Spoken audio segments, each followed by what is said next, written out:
Barko ng dilim. Noong unang panahon sa isang bayang baybayin, may isang lumang alamat tungkol sa isang barko na hindi kailanman lumalapag sa lupa.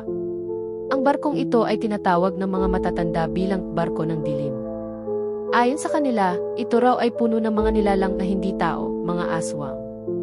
Isang gabi, habang naglalayag ang isang batang mangingisda na si Gimo, napansin niya ang kakaibang anyo ng barko sa gitna ng dagat.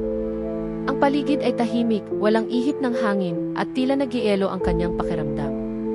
Nang lumapit siya, napansin niyang wala ni isang ilaw sa barko, pero may mga aninong gumagalaw sa ibabaw nito. Tila may mga matang pulang-pula na nakatingin sa kanya.